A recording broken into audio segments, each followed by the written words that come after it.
Welcome to Advent Day 8, and today we are testing an instant pot cooked pork belly versus a slow roasted pork belly. The first piece you saw was for the slow roasting. It was cured overnight with some salt and some Tuscan seasoning on it, and it was left in the fridge on a wire rack to get air circulation all around so it would be ready for the morning.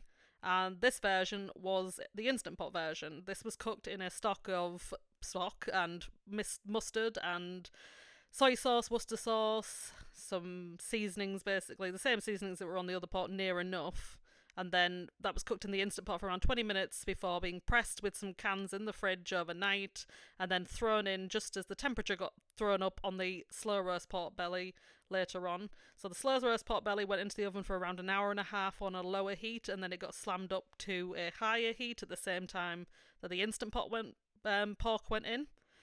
Now, the difference in taste and texture, there was quite a big difference actually, more than you would expect, mainly in texture. So the texture of the Instant Pot version was actually really, really soft meat. The crackling, however, was not as good. It was almost really hard to eat and chewy. Whereas the slow roasted version, as you can see on screen now, the crackling are puffed up really nicely. It caramelised on the edges. The flavour and texture of the slow roast pork for a roast dinner style thing I found a lot more appealing. It has more of a caramelised sweet vibe, it has saltiness, it has everything you kind of want for a roast dinner with tons of veg and potato and stuff involved.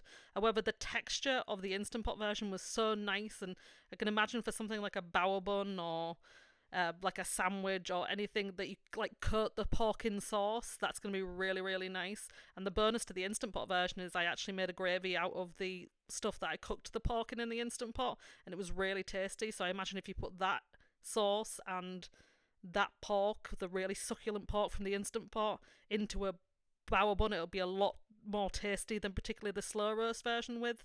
And obviously the Instant Pot's a lot quicker to cook with if you're not leaving it overnight like I did. However, both were really, really tasty. The crackling was the main difference on the actual porks, other than the texture of the actual meat, because obviously one was more succulent and one was a bit tougher.